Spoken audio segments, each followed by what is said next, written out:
Hello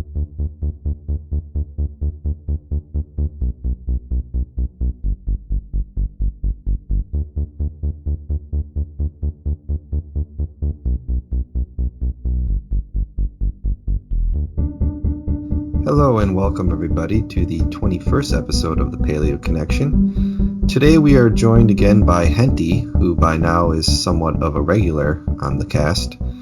And we're going to be talking about a very interesting topic, and that is pornography. Hentie has some personal experiences as well as a very interesting take on pornography. And he's going to join me and Verv as usual as we discuss why pornography is actually bad for you. So with that being said, I'd like to bring Hentie in now, and Hentie is going to give us a bit of a personal story. Hentie? Hi, thank you for having me. I really appreciate it. First of all, I would like to start out that I was in my very early teens when I discovered porn. And as you know, I was introduced to it by my friends, by my peers. And it was something that was exciting to me, something that was exhilarating. I've never experienced it before. Almost like someone bungee jumping, right? So you bungee jump out of an airplane. I've never bungee jumped before, but I'm trying to use that as an analogy. So you bungee jump, and very few people do it compared to the rest of the population. And so you feel so exhilarated, like, wow, I want to do something else, something that's more extreme. And so when you watch porn, you're like, okay, cool, you get off. And I'm going to be very honest. So you masturbate. I haven't met anyone, at least any one of my peers, who haven't seen porn at some point in time, including myself. And then you get this pleasurable feeling, right? And then afterwards, when you experience that, at least when you experience it enough times, you kind of build a psycho-emotional resistance to it. Now, I can attest to this because then after the so-called moderate porn or pornography did not do it for me. So I would look for something else, something that would push the boundaries of what is quote unquote normal. So I would look for more nudity, more aggression, more, some things, content that are more explicit. And so, yeah. And some of my friends actually even got into videos of incest and bestiality as well. And that happened, actually. I mean, it's sad, but you know what? I actually even saw bestial videos. And so it just gets worse. So it's almost, think of it this way. You have a drug addiction, or you're an alcoholic or a smoker or whatever, right? So you get your first try, and then it's okay. You feel good. Your first drink, your first LSD experience, your first weed, pop, whatever. And then you feel good, right? And you do it for a while, and it does the trick for you for quite a while, but that time is quite limited. And then after that, you want more because you want to get the same effect that you did before when you tried it the first time. And so it just gets worse and worse and worse. I call this the black hole effect. And that's what happened to me. And luckily, you know, I mean, I let's just put it this way, I'm trying to wean myself from it, or at least decrease it in incremental degrees. I still watched porn as recent as a few months ago, maybe even a few years ago, and it's something that I'm not proud of. I mean, I have a girlfriend, but she's in South Africa, I'm here, and so it's very difficult, and it's not something that I condone per se, but there are definitely, definitely consequences, and I think that's mostly due to the fact that people are too ashamed to educate the youth about porn, sexuality, sexual identity, orientation, preferences, and expressions. So but luckily I'm not into, back then when I tried to stop watch porn, I was not as into it as heavily as I used to be in my late teens or early 20s, because that's when it was at its worst. So that's my personal testimony, and it doesn't get better. You have to make a willful decision to try and stop yourself. And for me, it was various factors, which I'm not going to go into now. But yeah, I mean, it had to stop because it just got worse. It just made me think that being a bad guy was good. It made me think that abusing women verbally, perhaps even physically, was a good thing because they were looking for it. It made me think, it made me fall for it, made me cultivate and absorb the presupposition. And the reason why I call it presupposition, because every time I enter a relationship, I would enter said relationship or fling with that presupposition that, oh, they like violence, they like abuse, they like guys who are bad boys, who are, excuse me for using my language, quote unquote dicks, and so on and so forth. So it influenced a lot of my romantic relationships and partnerships, and it was definitely not healthy. And in fact, that's why many of my relationships did not last. Many of my romantic relationships did not last. Yeah, Hentie, thanks for being honest there. Of course, you're not the only one who has looked at porn. I'm sure Verv has as well, and so have I. I'd like to just key in on one of the things you said, because what you said there is certainly backed up by the science of the matter. I'd like to quote an article from medium.com, and it relates to what you were talking about with your brain sort of becoming addicted to the porn and changing and getting dopamine rushes. And that is, it says, just like drugs and other addictive substances, porn floods the brain with chemicals like dopamine. Over time, the brain gets overwhelmed by the constant overload of chemicals and starts to build up a dependency to pornography. As a result, the porn they were looking at in the beginning doesn't seem as exciting, and many porn users go hunting for more porn or more hardcore porn to get the same rush. Eventually, the chemical release from regular, healthy activities aren't strong enough to register. This leaves the user feeling down or uneasy whenever they go for a while without watching porn. So, end quote. So I think your experience and most people's experience is exactly that. It's sort of a never-ending treadmill that once you get on, it's hard to get off, because the rush that you originally got, when you were, let's say, 12 or 13 or something, is no longer there, which leads to, as you said, a need for things more hardcore. Also, I'd like to say that in a 2012 survey of 1,500 guys, it said 56% of them said their tastes in porn had become increasingly extreme or deviant. So the majority of men gradually move down this pathway of further addiction, as well as more hardcore porn, trying to, satiate that addiction. Absolutely. And yeah, I've done some research on this, and I've posted this on a forum as well, which got amazing feedback, by the way. You guys are aware of this. We're on the same forum. But so yeah, I mean, I've got all the links here, but I just want to focus on one thing, is that I found an article. Google Scholar is a pretty reliable source for academic articles, journals, books, etc. And I do recommend using Google Scholar, and that's where I got my information from. The links and everything regarding porn I will send to you later on, and you can leave that in the description below the video on YouTube. Anyway, so to get to the point, so I found this article that's trying to compile all the results, or at least make sense of all of the results it gathered throughout all the studies. And believe it or not, the earliest studies were actually conducted in the early 80s. So technically speaking, we were actually aware of this in the early 80s.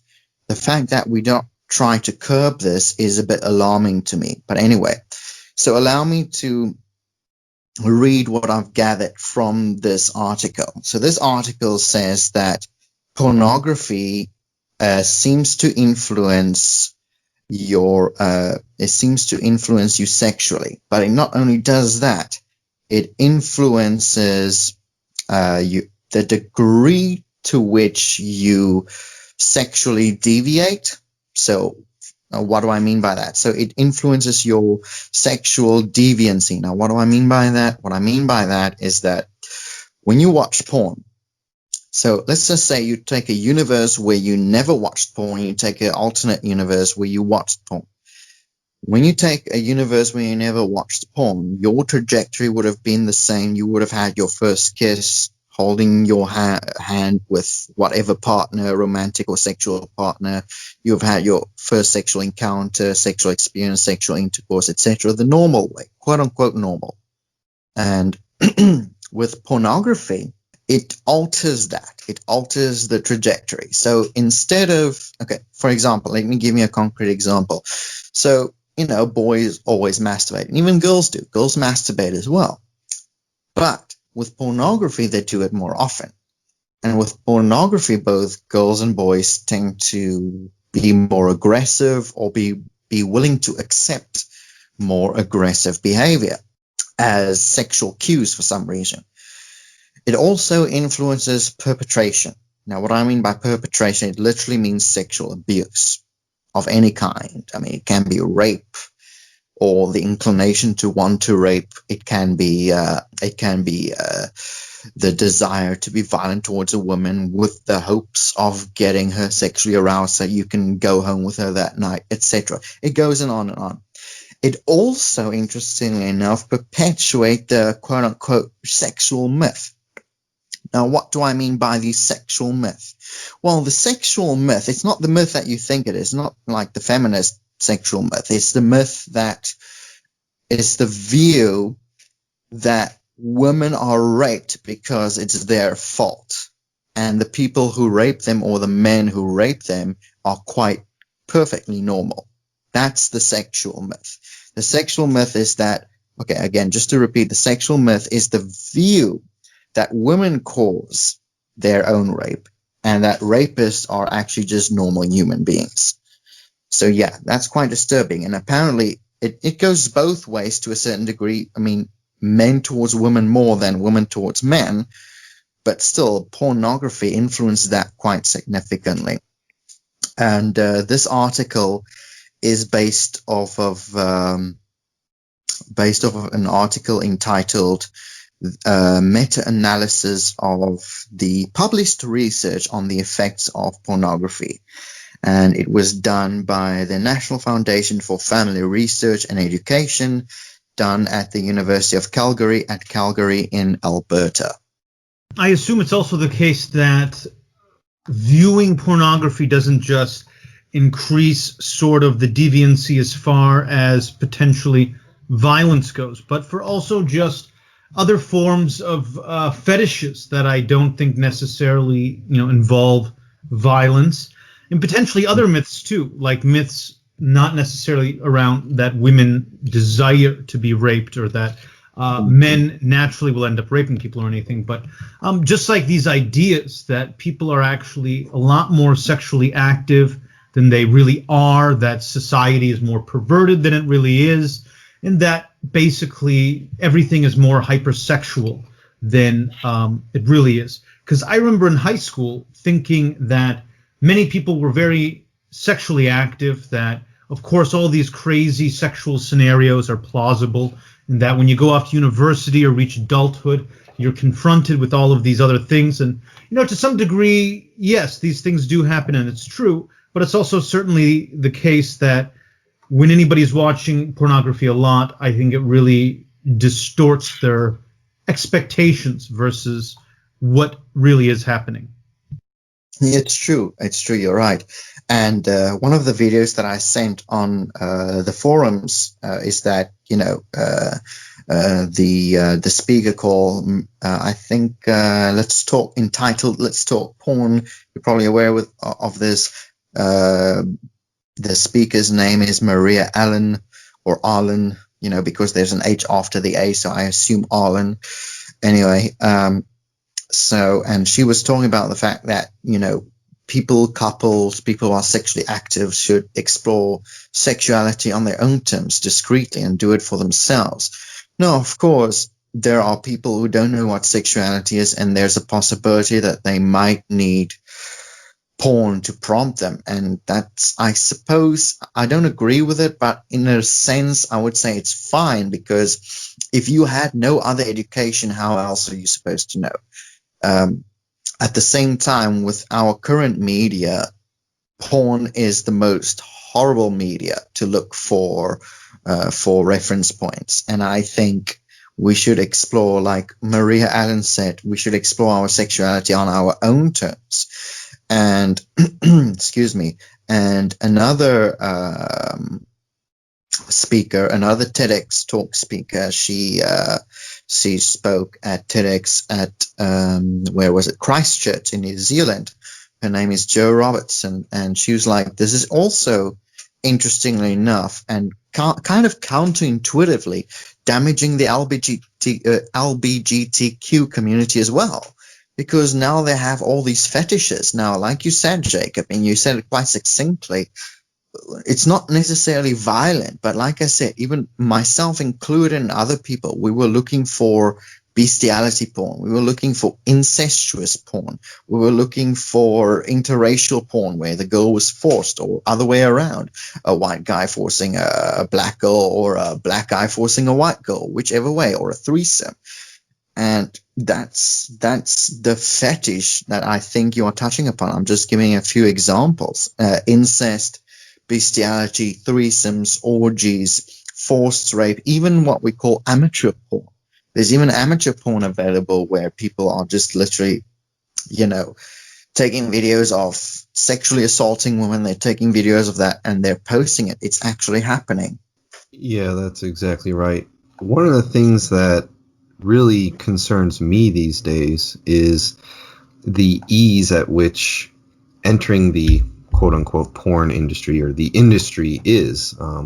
In the past, of course, at least in America, a woman had to head out to LA and, join the industry, of course, moving across the country and, quitting your job, and you sort of had to go all in on it, right? Whereas these days, with the website onlyfans.com, or I think there's some other websites where you can basically get like a subscription to a woman's, personal porn page. You get videos and photos and that sort of thing. And these women are just, working from home. Many of them are even, working other normal jobs. People don't even know that they're sort of in the porn industry behind the scenes. And this is sort of becoming very popular, especially with university students. All these girls open up these sites. What's the app? Evading me right now. There's a few apps that they, yeah. Sorry for interrupting. My apologies.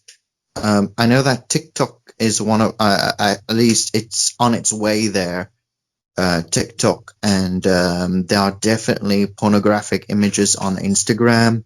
When I was 18, I was in high school. I was in matric. I was in my final year, grade 12. When I graduated, I literally saw a woman with her boobs, with her, breasts all exposed on Facebook. And that was in 2008. So that was about 12 years ago. I don't know how they allow this, but, obviously Facebook they adopted new policies and they've updated their policies, which is fine. But I remember even back then in 2008, it started private, so-called quote unquote private independent porn, where people would have their own porn sites or dating sites, or even prostitution to a certain degree on their Instagram page, on their Facebook page, advertising themselves as a means to make money, or as a means to become more popular, etc., etc. Yeah, the app I was thinking of, I guess, was Snapchat. That's the one I think I was thinking of. But yeah, the larger point I was trying to make is the barrier of entry has basically been, very much lowered, I think, to get into the porn industry. Now, a lot of times, maybe these women aren't actually having sexual intercourse or something, but they are showing their bodies, showing photos, making videos, that sort of thing, for money, which in the past you might call a prostitute. Is something in between, I guess, prostitution and porn. But it's kind of getting widespread. People are doing it from their home, and it's kind of seen as perfectly normal, and you can't really speak out against it because, well, you know, in this day and age, that's an absolute sin to speak out against pornography. There's a whole movement out there that's literally trying to make not just pornography, but also sex work in the most literal form acceptable. Yeah.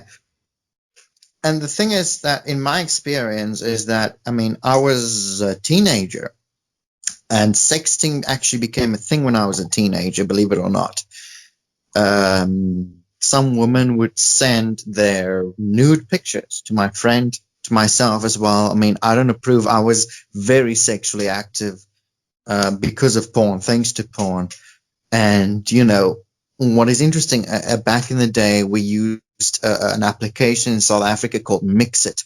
It's kind of like, I don't know, what do you call it, Snapchat or whatever, but it's a very primitive form of it because Mixit came out in the early 2000s, like 2001, 2, and 3. No, actually, no, wait a minute. 2002, 3, and 4. That's when the early Mixit versions came out. And then when Mixit came, Mixit doesn't exist anymore, just so you know. So I'm not defaming anything because it does not exist. I can't defame something that does not exist. So it's okay. Anyway, so back in the day when it existed, people went on Mixit left, right, and center, and you could go anywhere and you can look for, if you were into older girls, you could look for older girls. If you're into younger girls, you could look for younger girls. No problem. From what I understand, the Mixit age limit was actually 13 years old. That was the Mixit age limit, 13 years. So even back then, my South African government was pretty liberal, I guess. You can call it that way, whatever it means. And so, yeah, and then people would just share pics, and if they were sexually active or if their libidos were activated, and they asked each other questions like, hey, would you like to see a nude pic of me? Would you like to show me a nude pic? It would happen. People would exchange pics. It happened. And then what is interesting is it didn't stop there. So let's just say, if hypothetically speaking, I got nude pics from girl A, B, and C. Right.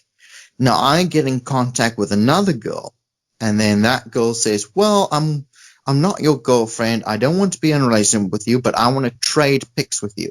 Most likely a guy disguising himself as a girl on their profile. Most likely. I'm not stupid. I was not born yesterday. But anyway, so that happened. And then different guys or different girls pretending to be guys or guys pretending to be girls would exchange these pictures, nude pictures of other girls that actually sent their actual girls that sent their actual amateur pictures to them, and they would exchange those pictures, and their gallery, so-called gallery or repertoire of nude girls would grow. And that's how it began. And so also the amateur industry, I guess, came into play as well. Right. I think that is a very common story. Everyone used different applications. Oh, they weren't even applications then, really. They were, websites at that time. But it was very common for people to not just get them, but to keep those for years and years and years on end. Because obviously you're going to delete material that you grow bored of, that you have no connection to. But, I promise you, there were the guys that if you sent them a nude picture in high school and they know who you are, that's something that, they want to hang on to for some sort of nostalgia or whatever, right? So these are things that never really go away, which is in itself damaging, if not because it literally ever gets out somewhere, but because I think the threat that it would is damaging enough to alter people's behavior and, psychologically traumatize them.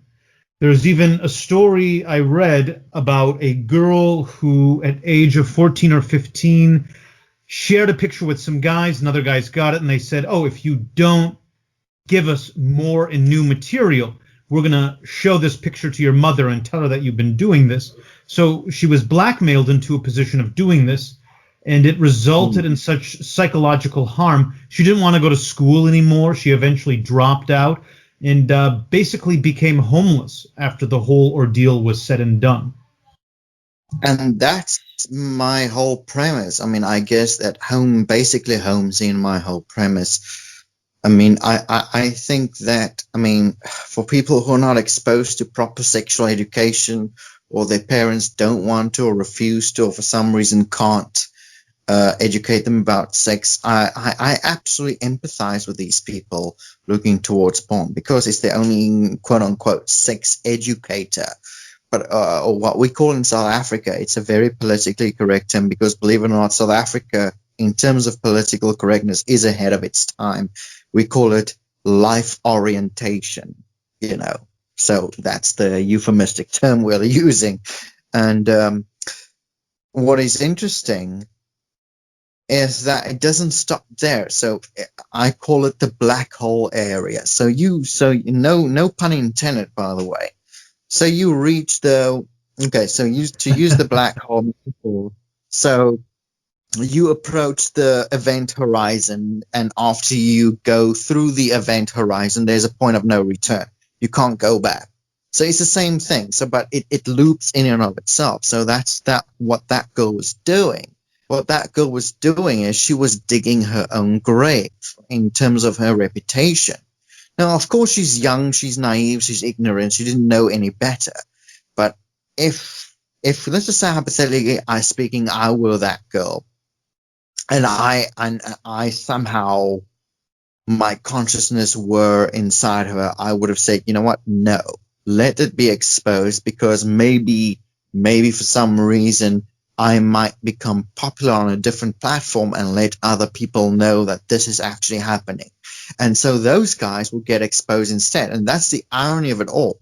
That's that's what's so counterintuitive. People think that, oh, when they blackmail you, they will stop. They never stop. That's when you call them on their game and you say, listen, if you do this, fine, I'm going to expose you. I don't mind exposing myself in the process. That's when they run scared. But then again, we're talking about a young girl. She doesn't know any better. But hypothetically speaking, if I were that girl, and if I had the mind I had now, I would have done it. I would have called their bluff, not bluff, but I would have called them on it and say, you know what? I'm going to expose you and me. And if I go down, so be it. But at least I'm going to get that information out there that this is happening among our youth, and people are actually falling for this, and it's tearing us apart. It's not only tearing us apart, but it's tearing our families apart. It's tearing our ideas of romantic relationships apart as well. And that is very and extremely unhealthy. And like I said before, what is interesting is that people say that the woman called Joe Robertson from the TED Talk, entitled Why We Need to Talk About Porn. And like I said, I'll send you all the links and all the descriptions, which you can leave in your descriptions below your video, is that she says that many people argue, and we've seen this on the forum, people argue that it's sexually liberating for women. It's not. It's actually sexually oppressing. It's normalizing. It's basically, okay, let me put it this way. It's normalizing seeing men as sadists, and it's normal, and it's seeing women as masochists, and it's viewing that or encouraging it to be normal. And that's bad. Yeah, I think that sort of goes along with the idea of, my body, my choice, where many liberals believe that women can do what they want with their bodies, no matter what it is, having an abortion or, using it for pornography or whatnot. But along that line, let me play a bit of a devil's advocate here and say that, one of the common arguments for people who approve of porn and they think that porn is good for society is they would say something like porn provides an outlet for, young men to release their energy in a harmless way, rather than perhaps raping women or keeping all that pent-up sexual aggression they're able to release it, and therefore it is actually better for society. Hentie, specifically, do you have any thoughts on that and why you believe that is not true? First of all, it's not true because it only escalates. So like I said, so imagine viewing a drug addict. It's the only way of escape. So let's just say this drug addict was abused. This drug addict was sexually molested as a child, etc., etc. So you can go down the whole list of inappropriate behavior that was conducted against him or her. It will only escalate, and it will not get better. So, I mean, venting our emotions, nothing wrong with that. But then again, some people in war also argue that, raping women was a way for them to kind of stifle their inner desires, or kind of as a way for them to release their inner desires, so they rape 10 women instead of 100. And so, I mean, where do you draw the line? So my argument is that's literally the argument. So, let boys be boys, let them let off some steam. I mean, we've heard that phraseology before. And like I said, during war, during conquest, even in the past, people said, well, the guys or whoever was in charge, whoever were the emperors of the time, let off steam as well by raping women or raping boys or whatever, depending on where you were.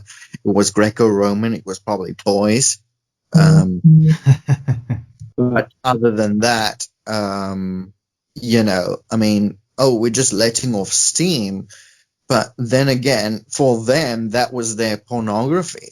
For us, because we have the technology we have today, it's visual stimuli. But then again, visual stimuli informs our visual stimuli inform our presuppositions about relationships. So that will, even if we let off steam, and that's what I did, and this is where my personal testimony comes in. Even if I let off all the steam in the world, right?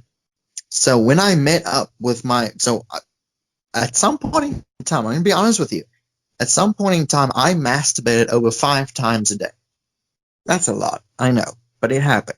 When I had my romantic relationships, I don't know how to say this, but I'm going to say it anyway. My romantic relationships, because I watched pornography and because my masturbation became extremely acute, became secondhand. It became, no pun intended again. I mean, I don't mean to use these puns, but anyway, maybe I'm doing it deliberately. But anyway, what I'm trying to say is that these things that are happening, because I entered those romantic or sexual relationships, these relationships became boring. They became tedious as a result compared to my masturbation in conjunction with porn. So I didn't even enjoy sex. And that literally deteriorated me as a human being, because I felt like, well, I can't even perform a basic biological function to such a degree. And I don't mean to admit this, but to such a degree where I was not even, forgive me for saying this, where I was not even hard during intercourse. Wow. It can really produce that level of, it's dysfunction at that point, really. And I've heard that it wasn't exciting enough at that point. It wasn't. And I've heard that being an issue, and I've heard that in the age, I don't have the numbers to back it up, but I've heard that issues of erectile dysfunction amongst young people is extraordinarily high. And I have not seen numbers on it, but I also, imagine that the people who want to try riskier things is also a lot higher compared to what you would get 50, 60 years ago.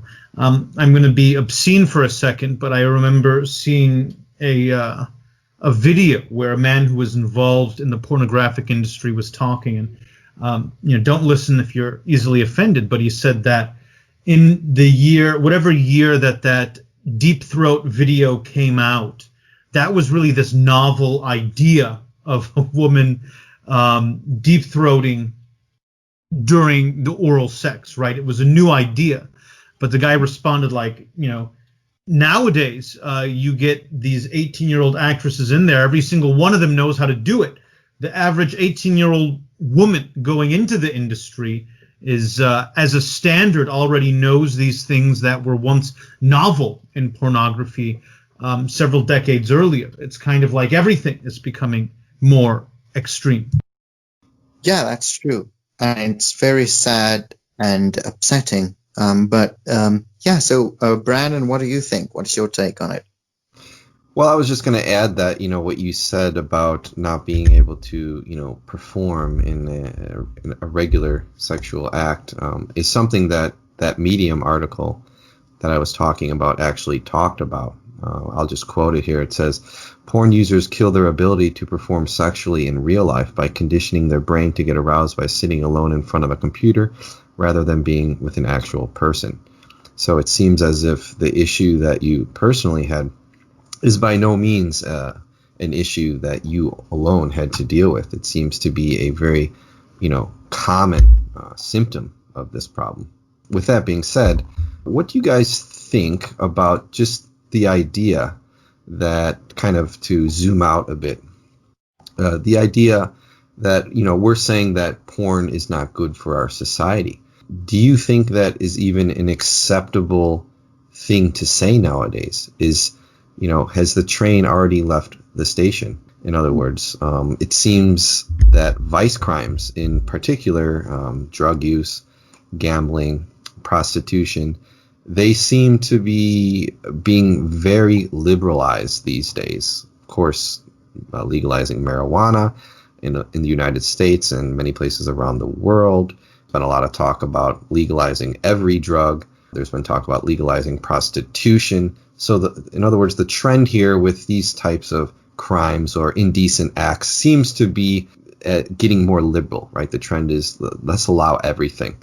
So, do you think that we're just being prudes here? What does the rest of society think about this? Is there anyone who is going to back us, or is this a fight that has already been lost? I must say that the fight is not lost, and I think the fact that we have all these TEDx talks basically affirms this. It basically, what's the word I'm looking for? It confirms that there is a problem. But, however, I do think that if people have no other means to gain, experience, quote unquote, virtual experience, if you might call it, as to how to sexually express themselves, then yes, porn might be a good thing for them to look at least temporarily, especially if there is no one willing to talk to them. That's what I would have done if I were in their shoes. I don't agree with it, but I think that if I were there, I can totally empathize. I probably would have done it. Regarding the legalization of prostitution, well, here's the thing. I don't agree with prostitution, but I think it's better than prostitutes getting killed on the streets. Because let's put it this way. I'm going to quote someone you probably know, but I'm not going to say his name. So Burger King and McDonald's, they if they plagiarize each other or there's a dispute, they go to the courtroom. Why do they go to the courtroom? Because their businesses are legal, whereas prostitution is illegal. If the prostitutes have a legal or whatever kind of disputes with their pimps or with the establishment will either abuse them or will rape them, torture them, and or kill them. So even if they do go to the police, they will be harassed and they will be arrested and put in jail just for being prostitutes. So I think that I'm a bit liberal on this point of view, and many people might not agree with me, but I think that if this industry, I would even say go as far as saying make it over 21 instead of making it over 18. Make it over 21. If you're over 21, okay, fine. You can do with your body whatever you want. You can go into the strip club industry and whatever. I don't agree with it at all, but I do think that It's actually a quote that I got from GTA 5, a game of all things, Grand Theft Auto 5, which says, well, you know, and the girl, it was in the game, but I kind of get where she was coming from. She's like, well, you know, stripping sucks, but being broke blows, really blows. No pun intended again, but that's the reality. And some people, some girls especially, have some girls especially have no way out because they might come from a druggy family, totally impoverished. There is no way they got an average score, so there's no way they get a bursary, right? There's no way they get subsidized by the government or the university, or there's no way they get a bursary from the government or the university or any company or organization. So they have to make ends meet. So they want to study, they want to get out of poverty. And so they have to do something. They have no useful or what I might call utility skills that they might offer that are quote unquote ethical, that they might get money from in order to sponsor themselves to go to university. So, for example, it's not like they can fix your plumbing. Again, no pun intended. It's not like they can fix your electric wiring in your house or your apartment. So these girls and some guys even as well, and some of my friends have met other friends who've actually sold their bodies, and they have no place to go. That's literally their last resort. And I think that legalizing does not mean condoning it, but I do think it's keeping the establishment, or at least keeping the people safe, so that if their pimps or whatever abuse them, they can sue them in a legal court without getting arrested themselves. And number two, like I said, I don't agree with it, but I think it's the lesser of two evils. And number two is that I think that, poverty is a real thing. And so they have no other choice. And that's unfortunately the reality. And another point that I wanted to make is that how do I put this? Like I said, there is no outlet for them. It kind of relates to point number two, because there's no outlet for them and they have to do what they have to do. Again, I don't agree with it, but if you've hit rock bottom and selling your body is the only means of doing it, I totally understand. I don't agree with it, but I really do understand. And I certainly don't want to see those people getting killed over some kind of dispute just because the activity itself is illegal. So if the activity itself, the establishment, is illegal, whenever they have a dispute, they will kill each other because it's illegal. That's the same reason why people have drug wars. It's illegal. If there's a dispute, you can't go to a courtroom and settle the dispute legally. Because it's illegal, you do it illegally. And what's the most effective illegal way to deal with a dispute? Well, kill the competition, literally. And that's unfortunately what's happening even in the prostitution industry. And it's very sad. I mean, young girls are losing their lives. Middle-aged girls, even older girls or women or whoever, they're losing their lives, men included, are also losing their lives. And it's, in my opinion, not right. Now, obviously, again, I'm not saying it's a good thing to sell your body for money. Not saying that at all.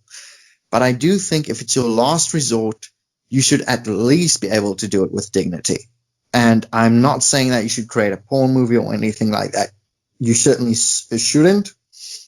There should be consent. I do believe in consent.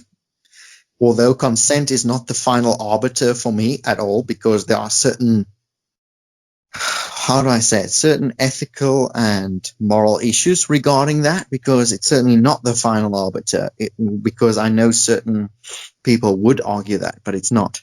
And I do think that, like I said, porn is destroying us, and I think, porn might be inadvertently creating the prostitution industry as well. I mean, look at TikTok, look at Facebook, people posting and doing selfies, amateur porno and amateur, pleasuring themselves online, sitting there in the nude, taking videos of themselves, making money off of it. I don't know their circumstances. I don't agree with it. But I do know that there are a few people out there that do it because they have no other socioeconomic options. And I don't agree with it, but I think that it will definitely not let them die. And I'm definitely not for letting anyone die. Of course, yeah, we can't allow for people to die in these extreme circumstances. I understand that. That's why even in Korea there will be actual organized protests by sex workers whenever they bulldoze down one of these red light districts, as has happened a few times, somewhat recently in Cheonggyeongni, and I think Miari was also bulldozed down. Because ultimately this is kind of the last resort of a lot of people, and to end it kind of takes away their ability to provide for themselves, and they end up becoming, in the case of Korea, wards of the state who don't really have any sort of self-determination. So I understand that aspect, but let's also keep in mind that some of these countries like Korea actually, and also like China, actually have pretty draconian laws on pornography. I know that both in China and in South Korea, you can only produce what would be called softcore pornography, where it's just, you can see the woman's T and A, as we say. You can't see anything harder than that unless it's just some simulated, like Cinemax type thing. Yet pornography is de facto legal in both countries. So I think it's always important to treat them as kind of different problems. I would also say that there's a huge difference between allowing people to buy, a Playboy or something, dealing with this kind of softcore, beautiful women topless kind of thing. That's a far different cry than what people can get with the touch of a few fingers on a smartphone. And I guess that's one other thought that I'd like to bring up. I remember being in church and just thinking about how, earlier in the day, how many people could have theoretically woken up and looked at pornography on their smartphone or whatever, and that tab is still up on their internet browser in the church, right? How often is that? How common is that? That even very good, normal people who are strong believers are enslaved to their addiction, and they end up taking communion, or they end up just being in the church, but they're literally one tap of a button away from something highly regrettable. So I think we need to be really aware of how there really is a giant chasm between the guy who would buy a Playboy from an adult store in the 1970s and the 14-year-old kid who, just because he has a smartphone and internet connection, is capable of conjuring up things that would be unprintable 30, 40 years ago. And I think that that's why one of the TEDx talk videos, actually, they mentioned this by Jo Robertson. She says that parents should have a serious talk with their children, even though it's uncomfortable. They should have it. And I know many people on the forum where I posted this video and posted this question, this very question, was against it. But I'm like, no, I'm not against it, because parents should have a serious talk. If you're not going to learn sex for your parents, the people that you trust the most, why should you have to learn sex from an unknown, an untrusted, an unvalidated or invalidated source? Why should you, or uncredible, or what do you call it, non-credible source? Why should you have to go through that pain? Because, I mean, obviously, if you're not going to learn it from home, you're going to learn it from somewhere else, and somewhere else might be way more dubious than at home. Yeah, I agree with that, Hentie. One of the things I was thinking of is, well, what's the solution to this? And, I couldn't really come up with one, because I think there's really no political or legislative solution that's going to stop this. And as I said, the political solutions these days seem to be, with vice crimes in particular, seem to be more accepting. We're getting rid of laws. We're not enacting new laws related to things like pornography, or at least in the West, related to pornography and drugs and gambling and that sort of thing.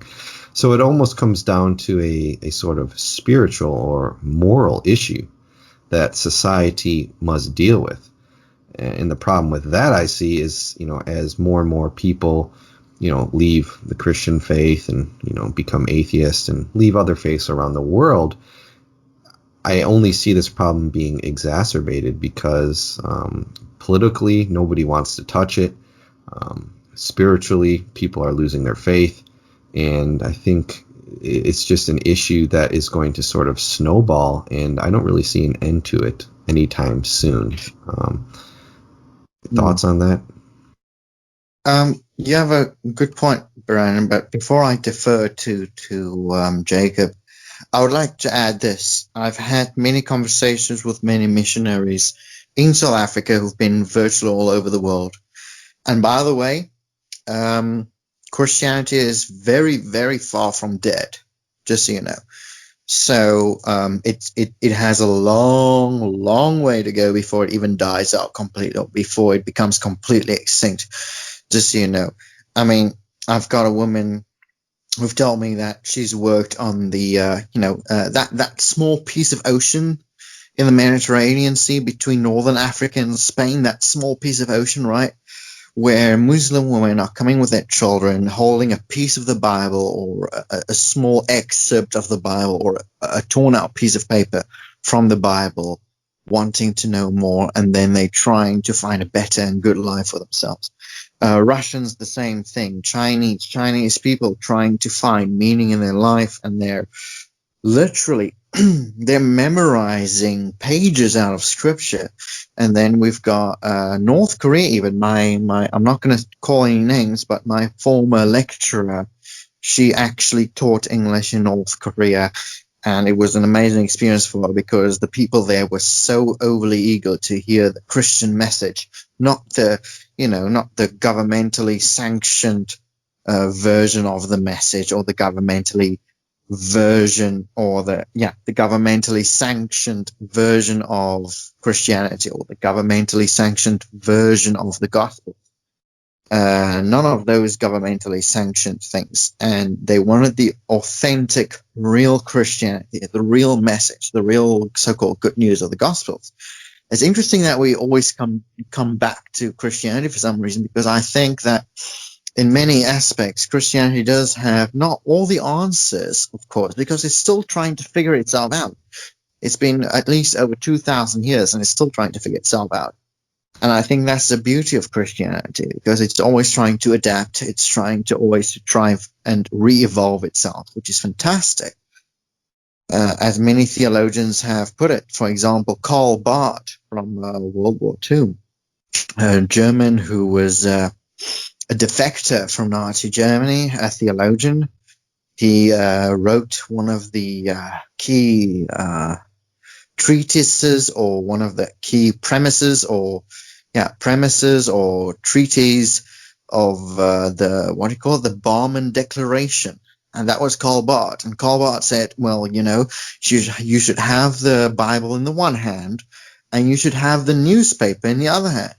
I mean, you should have the Bible, but you should also have the newspaper. So I think what he's trying to say, Karl Barth fighting against the Nazis, he eventually, if I'm not mistaken, emigrated to America. And he met Martin Luther King Jr., if I'm not mistaken. He did. There are pictures of him on Google Images. So anyway, and so what I'm trying to say is that Christianity is very adaptable. And obviously we should stay within the bounds of ethics. And I think we're able to do that. But I think that faith in Christianity is far from dead. And based on what missionaries have told me, who went to Thailand, who went to Indonesia, who went to the Middle East, who went to Northern Africa, Christianity is actually growing. But it's not growing in the same as you think it is. It's growing very subversively and in a very clandestine manner. It's not trying to be overt, because it's not trying to capture too much attention from their respective governments, of course. Because if they do, they're dead, they're gone, they will be captured or whatever else. But they're trying to grow in numbers, and they are growing in numbers. And I do think there will be a time where honestly thinking we will have enough power and enough human resources on the Christian side to overthrow the elite, and I do think that will happen. But anyway, that's a side issue.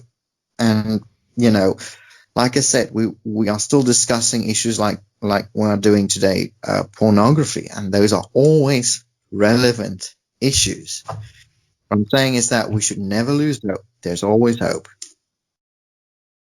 Before I get into my own short answer on this, I'd like to say that that was a very interesting statement about maybe even one day Christians being able to overthrow the elites that rule over them. There's really a lot to unpack in that, but that would be a different podcast for a different day.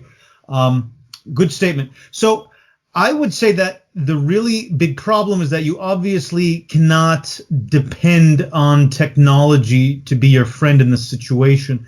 Because in South Korea, even though that many of these major websites are completely blocked off, there are still loads of Korean language websites hosted abroad that host lots of pornography.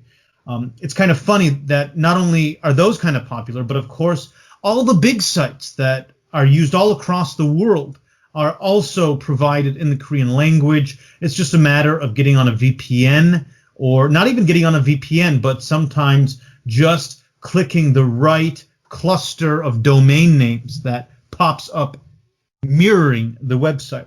So technology is going to be your enemy on the fight against pornography, and I don't believe that there will be any sort of option to fight this purely through illegalizing it or some kind of waiving laws and regulations in the face of it. It's really a situation where every single individual has to make the decision to not consume it, and in order to have that, you do need to have the cultural force on your side. Obviously, we don't have that at all right now. The Christian conservative perspective is in the dark, but I think precisely because they have one, they're just not going to be able to last long with these kind of narratives that they put forward. In another few decades, it just won't be tolerable at all to anybody. As they say, wrong cannot last long. So eventually, there's just going to be a cultural or spiritual movement to tackle these problems, or else society will literally fester in this sort of malaise, and our society will be replaced with a society that's strong enough to resist it.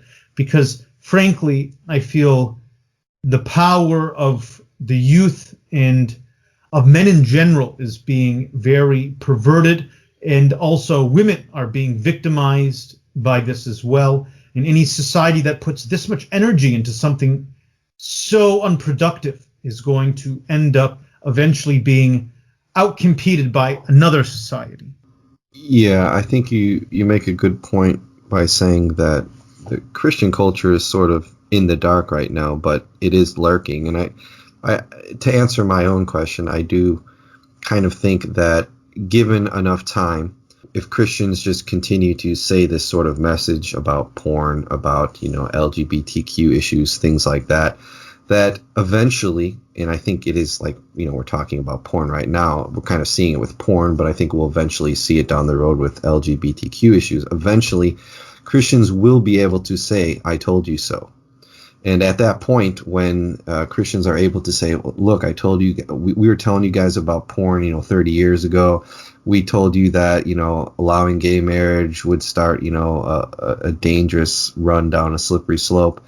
And then, let's say in the year 2050, we're able to say, I told you so about all these things because of, the cultural denigration that has happened.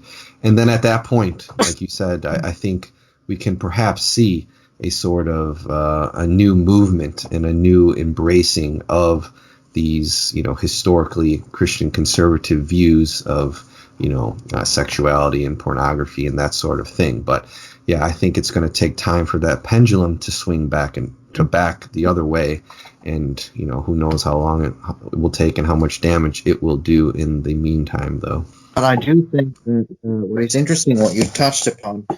And just to finish off quickly, is that I do think that you touched on something very interesting. You mentioned the pendulum swinging, right?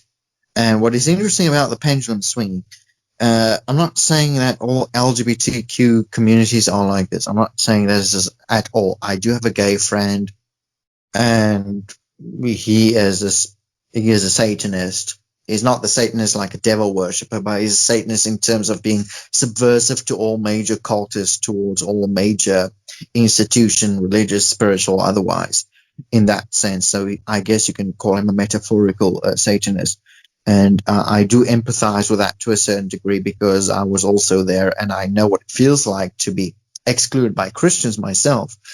But what I'm trying to home in on is the fact that you said the pendulum swinging, right? And back then in the day, I think I read a book in 2001 called Something to Do with Truth and God. I can't remember.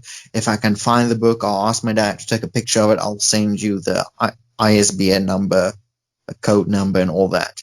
But there's a book. It was published in 2001, saying that, or back in that day, people saying that, you know what, sooner or later, with the LGBTQ community, there will be a thrust for pedophilia. And people say, well, that will never happen. That's the slippery slope fallacy, right? And, well, it's not a fallacy. Because if you look at one of the TED Talk videos, and it's an actual TED Talk video, and it's actually happening in academia, where they are discussing whether or not pedophilia is a sexual orientation. This is actually happening. And it actually happened 10 years ago already. So we are kind of behind, technically speaking. So this is already happening. This already happened. I'm not saying that LGBTQ communities are condoning this. I'm not saying that. Like I said, one of my best friends is LGBTQ, and I love him to death. I really do. But what I'm saying is that conservative Christians warned or forewarned people that pedophilia might take advantage of this movement, and they certainly have. And it's certainly been discourse in TED, in the TED discourse. It has been a discourse in the TED programs and in the TED discourse. It has been a discourse in other academic on other academic platforms and so on. So this is actually happening. So the pendulum swinging is not just a slippery slope fallacy. It's actually happening. And I do know that there are perverts out there and people who are in power, like when we take the case of Epstein into account, or when we take other cases like, you know, the elite that are actually perverts, real perverts, into account. Obviously, these are movements that they will seek to manipulate to their advantage. It's already happening. I mean, like I said, people in academia, people at the TED or TEDx are already talking about, I mean, this, like I said before, it already happened 10 years ago, where they are talking about whether or not pedophilia is a sexual orientation. And this is quite alarming. This is very frightening, to say the least. Yeah, and it's not even necessarily, it doesn't even have to be connected to, you know, LGBTQ people, you know, the pedophilia thing. The point with and how it is connected to LGBTQ is that as you bring these fringe sexual orientations and sexual groups that were once on the outskirts of society, and rightfully so, as you bring them towards the center, and as you give them rights, and as you normalize them, that means everything else that is on the fringes of society also then says sort of, well, what about us, right? It's like, well, all the other things have been normalized. All the other sexual, you know, deviances and orientations have been normalized. So it only, you know, leads to pedophilia, you know, in the end, that, you know, people who are, you know, pedophiles will start to say, well, you know, we have a sexual orientation too. We do not deserve to be, you know, stigmatized and on the outskirts of society. We must be brought in to the center. And I think that's what the LGBTQ movement is doing, right? It's not necessarily that they're pedophiles, right? Because, there's pedophiles that are straight or gay or any sexual orientation. It's just normalizing all sexual deviances and bringing them into the center. And then at that point, everything has to be brought into the center, and that includes pedophilia. And that's true. I mean, you've raised a good point. I mean, like I said before, I quickly defer to Jacob. I would just like to mention that, I mean, you've said it quite succinctly, is that, I mean, it's not their intention, obviously. It's not the intention of the LGBTQ community. It's not their intention at all. It's not their agenda. But I do see it as a bandwagon on which pedophilia can jump on. Yeah, certainly. That's pretty much what I was saying. All right, Brandon, you've got something to add, maybe? No, I'll throw it over to Verv if he wants to make a comment about that. It actually was a really big issue that they did make headway in Germany and in some of these other Northern European countries in the 70s, where they actually toyed with some of the ideas about whether or not pedophilia should be decriminalized to some degree or not. This mostly had to do with not with the actual molesting children, right, but with how they view it. Yeah, I don't really remember the details, but there's some really interesting articles you can find about that. And a really big person in the LGBTQ movement was Allen Ginsberg, the beatnik poet. He also was somehow and in some way affiliated with NAMBLA. And there's all sorts of interesting documents and news articles which point to, at different points, NAMBLA, which is the North American Man-Boy Love Association, a very famous and terrible pedophile group, that NAMBLA at one point was being somewhat included in the LGBTQ movement back when it was still a very radical movement.